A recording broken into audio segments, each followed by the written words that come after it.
దేశాభివృద్ధిలో ఇంజనీర్లది కీలక పాత్ర. ఇంజనీర్లు లేని సమాజాభివృద్ధిని ఊహించడం కష్టం.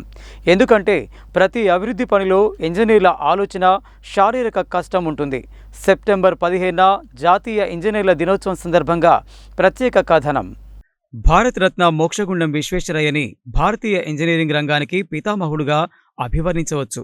తన నైపుణ్యాలతో, ఇంజనీరింగ్ విద్యా పరిజ్ఞానంతో దేశాన్ని అభివృద్ధి వైపు అడుగులు వేయిస్తూ దేశ ఇంజనీరింగ్ రంగానికి సారథ్యం వహించారు. విశ్వేశ్వరయ్య కర్ణాటకలోని మైసూర్ దగ్గర ముడినెహల్లి అనే కుగ్రామంలో 1861లో జన్మించారు. అనేక కష్ట నష్టాలకు సైతం ఓర్చుకొని విద్యాభ్యాసాన్ని పూర్తి చేశారు. ట్యూషన్లు చెప్పుకుంటూ ఇంజనీరింగ్ విద్యను పూర్తి చేసి మొదటి ర్యాంకు సాధించారు. చదువు అయిపోగానే ఉద్యోగంలో చేరారు. సివిల్ ఇంజనీర్గా ఆయన ఎన్నో ప్రాజెక్టులకు, అభివృద్ధి పనులకు రూపకల్పనలు చేశారు. తన 101 ఏళ్ల జీవితంలో 80 ఏళ్ల పాటు ఇంజనీర్గా దేశానికి ఎనలేని సేవ చేశారు విశ్వేశ్వరయ్య. మూసీ వరదలతో సతమతమవుతున్న హైదరాబాద్కు వరదల నుండి విముక్తి కల్పించిన మేధస్సు విశ్వేశ్వరయ్య సొంతం. ఎన్నో నీటిపారుదల ప్రాజెక్టులకు రూపకల్పన చేసిన అద్భుత మేధో సంపన్నుడు విశ్వేశ్వరయ్య. ఆయన చేసిన సేవలకు గుర్తుగా 1955లో భారత ప్రభుత్వం ఆయనకు భారతరత్న బిరుదును ఇచ్చి గౌరవించింది. 1968లో ఆయన పుట్టినరోజును జాతీయ ఇంజనీర్ల దినోత్సవంగా ప్రకటించింది. నాటి నుండి నేటి వరకు ప్రతి ఏడాది సెప్టెంబర్ 15న జాతీయ ఇంజనీర్ల దినోత్సవంగా జరుపుకుంటారు. ఆయన స్ఫూర్తితో దేశంలో ఇంజనీరింగ్ విద్యకు ఎనలేని ప్రాధాన్యత ఏర్పడింది. దీంతో ఎంతో మంది ఇంజనీరింగ్ విద్యను అభ్యసించడం మొదలుపెట్టారు. అలా ప్రపంచంలోనే అత్యధిక మంది ఇంజనీర్లు కలిగిన దేశంగా భారతదేశం అవతరించింది. ఆయన అందించిన స్ఫూర్తితో ఎంతో మంది ఇంజనీర్లు తమ మేధస్సుకు పదును పెట్టి ఎన్నో అద్భుత కట్టడాలని సృష్టించారు. మానవ నిర్మిత మహద్భుతంగా చెప్పబడే నాగార్జున సాగర్ ప్రాజెక్టు నుండి నిన్న మొన్నటి కాళేశ్వరం ప్రాజెక్టు వరకు, హైదరాబాద్లోని పోలీస్ కమాండ్ కంట్రోల్ సెంటర్ నుండి నల్గొండలోని ఎస్ఎల్బిసి ప్రాజెక్టు వరకు, హైదరాబాద్ అండర్ గ్రౌండ్ డ్రైనేజీ మొదలుకొని ఉస్మానియా యూనివర్సిటీ వరకు ఎన్నో ప్రాజెక్టులు ఇంజనీర్ల నైపుణ్యాలకు మచ్చుతునగలుగా చెప్పవచ్చు. ఒక్క నీటిపారుదల ప్రాజెక్టులే కాదు, రైల్వేలు, విద్యుత్, రోడ్లు, భవనాలు, కార్లు, బస్సులు, విమానాలు, ర్యాకెట్లు, కంప్యూటర్ అప్లికేషన్లు, ఇలా అన్నింట్లోనూ ఇంజనీర్ల పాత్ర ఎనలేనిది. ఒక్క మాటలో చెప్పాలంటే ఇంజనీర్లు లేని సమాజాన్ని ఊహించడం కష్టం. వారి మేధస్సు లేని అభివృద్ధిని కలగనడం అసాధ్యం. ఇంజనీర్స్ డే సందర్భంగా విద్యుత్ ఇంజనీర్లందరికీ శుభాకాంక్షలు తెలియజేస్తున్నాం. ఇప్పుడున్న సమాజంలో విద్యుత్ ఇంజనీర్గా ఉదయం దినచర్య స్టార్ట్ అయిన కానుంచి ప్రతిరోజు విద్యుత్ వాడకం చాలా ఉంటుంది. ఉదయం లేచిన కానుంచి నీళ్లు వాడకం కానుంచి, రైతులు పండించే పంటల కానుంచి, ఇంట్లో వాడకంలో ఉన్నటువంటి ఫ్యాన్లు, ఫ్రిడ్జ్లు ఈ వాడకంలో కానుంచి విద్యుత్ నిరంతరం అనేది వాడకంలో చాలా ఉపయోగం ఉంటుంది. మనం ఈరోజు ప్రయాణం చేయాలన్నా రైల్వే కూడా విద్యుత్ తోటే నడుస్తున్నది. బస్సులు కానీ నిరంతరము వాడుకునే వెహికల్స్ కూడా విద్యుత్ ఛార్జింగ్ తోటే నడుస్తున్నాయి. కాబట్టి ఈ విద్యుత్ తయారు చేయడానికి విద్యుత్ స్టేషన్లని నిర్మించుకోవడం, విద్యుత్ జనరేషన్ స్టేషన్ నిర్మించుకోవడంలో ఎంతో కీలకమైనటువంటిది. ఆ విద్యుత్ జనరేషన్ అనేది నీటి ద్వారా మరియు బొగ్గు ద్వారా, గాలి ద్వారా విద్యుత్ తయారకంలో జనరేషన్ స్టేషన్లు తయారు చేసుకోవడం, తయారైనటువంటి విద్యుత్తుని వాడకం కొరకు విద్యుత్ లైన్లు వేయడానికి, సబ్ స్టేషన్లు కట్టడానికి, ప్రతి గ్రామానికి రైతులకు పంటలు పండించడానికి, మరియు గ్రామంలో వాడుతున్నటువంటి గృహాలకు విద్యుత్ వాడకం కొరకు లైన్లు, ట్రాన్స్ఫార్మర్లు వేయడానికి ఎస్టిమేట్లు తయారు చేసి నిర్మాణం చేయడం కొరకు ఇంజనీర్గా ఎంతో చేయాల్సింది ఉంటుంది. తర్వాత రాబోయే రోజులలో ప్రతి నిమిషం కూడా విద్యుత్ అనేది చాలా ఇంపార్టెంటు. ఈ విద్యుత్ నిరంతరము గతంలో ఉన్నదానికంటే ఇప్పుడు వాడకం అనేది పెరుగుతుంది.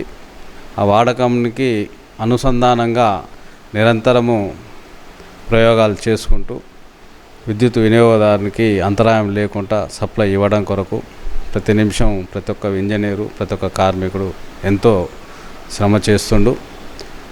వాడకం అనేది పెరిగిన కొద్దీ ఇంతకుముందు వాడకం తక్కువ ఉండే, ప్రతి ఇంట్లో ఏసీ అనేది లేకుంటే నడిచే పరిస్థితి లేదు. ప్రతి పని కూడా విద్యుత్ అనేది సెల్ ఛార్జింగ్ కానించి ప్రతిదీ కూడా వాడకం అనేది చాలా పెరిగింది. దానికి అనుగుణంగా విద్యుత్ తయారు చేయడంలో ప్రతి ఒక్క ఇంజనీరు తన యొక్క మేధస్సును ఎంతో వాడకం అనేది జరుగుతుంది. అనుసంధానంగా నిరంతరము ఇంతకుముందు జల విద్యుత్తో తయారయ్యేది, ఇప్పుడు సోలార్ ద్వారా విద్యుత్తుని తయారు చేస్తారు. వాడకం పెరిగింది, అవసరాలు పెరిగినాయి. నిర్మాణాత్మకమైనటువంటి విద్యుత్తు అంతరాయం లేకుండా ఇవ్వాలంటే ఎప్పటికప్పుడు వీళ్ళు చేయడం జరుగుతుంది. సోలార్ రాబోయే రోజులలో సోలార్ విద్యుత్ అనేది ఎంతో వాడకంలో ఉంటుంది.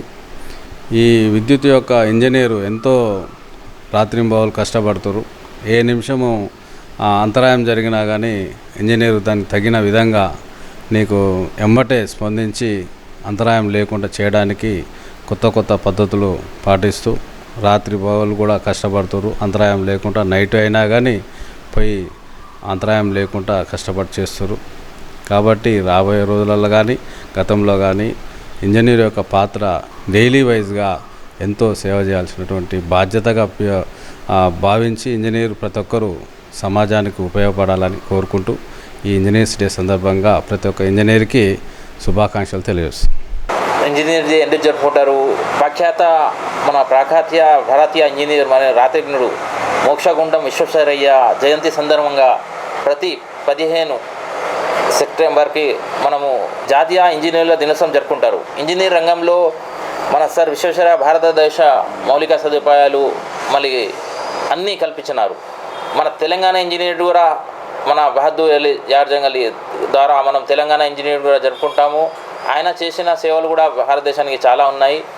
మన పెద్ద పెద్ద బ్రిడ్జెస్ అండ్ కల్వర్ట్స్ అండ్ మన పాండ్స్, లేక్స్, నిజాం సాగర్ అదన్నీ కూడా మన తెలంగాణలో బహదూర్ యార్జంగ్ గారు కట్టినారు. వీళ్ళని మనము యాద్ చేసుకోవాల్సి వస్తుంది. మనం వీళ్ళని గుర్తుపెట్టుకొని మన ఇంజనీర్ డే జరుపుకుంటాము. సెప్టెంబర్ 15న మోక్షగుండం విశ్వేశ్వరయ్య గారి జయంతి సందర్భంగా దేశం మొత్తంలో ఇంజనీర్ డే జరుపుకుంటారు. మన తెలంగాణలో మన బహదూర్ యార్జంగ్ ఆయన జయంతి తరపుగా తెలంగాణ ఇంజనీర్ డే జరుపుకుంటారు. ఇంజనీర్లు మెయిన్ మన డెవలప్మెంట్లో పాత్ర పోషిస్తారు. ఇంజనీర్లు మన ఎక్కడైనా కూడా డెవలప్మెంట్ కావాలంటే ఇంజనీర్ కీలక పాత్ర ఉంటుంది. ఇప్పుడు పట్టణ ప్రణాళికలో కూడా ఉంటే ఒక నల్గొండలో కూడా చూడాలంటే ఇటు ఇంత డెవలప్మెంట్ ఒక ప్రణాళిక ప్రకారం పోతే డెవలప్మెంట్ కూడా చాలా మంచిగా జరుగుతుంది. అయితే మనం దీనికి అందరూ ఇంజనీర్లు కష్టపడి మంచిగా దేశానికి మంచిగా సేవలు అందించాలని, ఇంకా కొత్త కొత్త రకాలు డెవలప్మెంట్ చేయాలని, ఇంకా వేరే దేశాలతోని మనం పోటపడి మనం కూడా మంచి పేరు సంపాదించుకోవాలని, ఇంకోటి ఏంటంటే మంచి మంచి కొత్తగా టెక్నికల్స్ నేర్చుకొని మనం ఇంకా దేశానికి ముందుకు నడపాలని మన ఇంజనీర్ని నేను కూడా కోరుకుంటున్నాను. దీనిలో నేను కూడా భాగ్యస్వామి అయి నా తరఫున మనకు ఎంత మ్యాక్సిమం ఎంత ఇంటర్నేషనల్ లెవెల్లో ఎంత మనం పోటీ పడతామో అట్లా నల్గొండ కూడా ఒక మంచిగా ప్రణాళిక చేసి మన నల్గొండని కూడా మొన్ననే పర్యావరణ బెస్ట్ అవార్డు వచ్చింది. దానిలో భాగంగా ఇంకా ముందు ఇంకా మంచి అవార్డులు నల్గొండకి రావడానికి మనం కష్టపడి నల్గొండని మంచిగా ఒక పట్టణ తయారు చేస్తామని నేను చెప్పుకుంటూ అవకాశం ఇచ్చినందుకు థ్యాంక్ యూ వెరీ మచ్.